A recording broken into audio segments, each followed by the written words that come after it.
కాకినాడ జిల్లా గొల్లప్రోలులో కరోనా కలకలం రేపుతోంది. చెన్నైలో ట్రీట్మెంట్ పొందుతూ బాలిక కరోనాతో మృతి చెందినట్లు చెబుతున్నారు.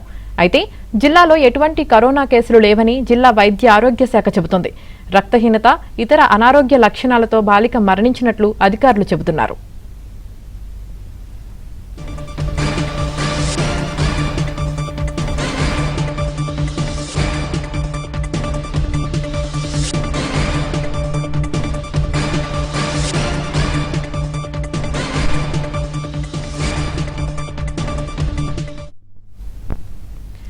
కాకినాడ జిల్లా గొల్లప్రోలులో కరోనా కలకలం రేపుతోంది. చెన్నైలో ట్రీట్మెంట్ పొందుతూ బాలిక కరోనాతో మృతి చెందినట్లు చెబుతున్నారు. అయితే జిల్లాలో ఎటువంటి కరోనా కేసులు లేవని జిల్లా వైద్య ఆరోగ్య శాఖ చెబుతోంది. రక్తహీనత, ఇతర అనారోగ్య లక్షణాలతో బాలిక మరణించినట్లు అధికారులు చెబుతున్నారు.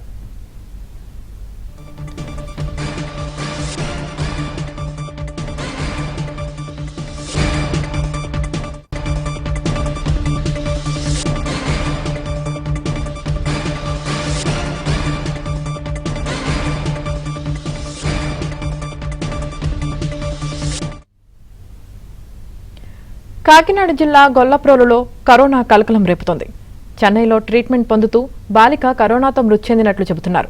అయితే జిల్లాలో ఎటువంటి కరోనా కేసులు లేవని జిల్లా వైద్య ఆరోగ్య శాఖ చెబుతోంది.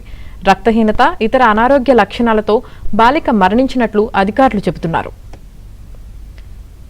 ఇక ఇదే అంశానికి సంబంధించి పూర్తి సమాచారం మా ప్రతినిధి అప్పారావు అందిస్తారు. అప్పారావు, కాకినాడ జిల్లాలో కోవిడ్ కలకలం సృష్టిస్తోంది. ప్రధానంగా పిఠాపురం నియోజకవర్గంలోని గొల్లప్రోలుకు చెందిన 16 ఏళ్ల బాలిక చెన్నైలో వేలూరు ఆసుపత్రిలో మరణించింది. ఈ నేపథ్యంలో అమ్మాయికి కోవిడ్ ఉందని కూడా నిర్ధారణ అయింది.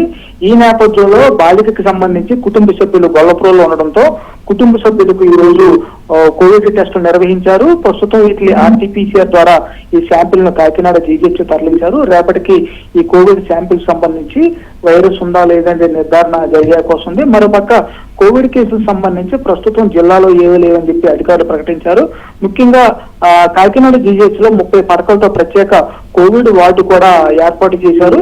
ఎవరికి అనుమానిత లక్షణాలు ఉన్నా సరే గుంపుల్లో తిరగొద్దని RT-PCR పరీక్షలు చేయాలని కూడా అధికారులు చెప్తున్నారు. మరోపక్క చెన్నైలో మృతి చెందిన గొల్లప్రోలు చెందిన 16 ఏళ్ల బాలిక గడిచిన కొన్ని నెలలుగా విశాఖపట్నం, చెన్నైలో పలు రకాల వ్యాధులకు సంబంధించి చికిత్స పొందుతుందని, అందులో భాగంగా తనకి కోవిడ్ వైరస్ వ్యాపించి ఉండొచ్చని కూడా చెప్తున్నారు. ఈ మేరకు జిల్లా వైద్య ఆరోగ్య శాఖ కూడా ప్రత్యేక ప్రెస్ నోట్ కూడా రిలీజ్ చేసింది. అందులో ఈ బాలికకు కోవిడ్ కంటే ముందు అనేక రకాలైన తీవ్ర వ్యాధులు ఉన్నాయని, అందులో భాగంగా వైరస్ అటాక్ అయిందని తేలిందని కూడా చెప్పారు. ప్రస్తుతం ఎవరో ఆందోళన చెందక్కర్లేదని, ప్రధానంగా గుంపుల్లోకి వెళ్ళేటప్పుడు మాస్కులు ధరించాలని చెప్పి వైద్య ఆరోగ్య శాఖ పిలుపునిచ్చింది. Right, thank you Apparao.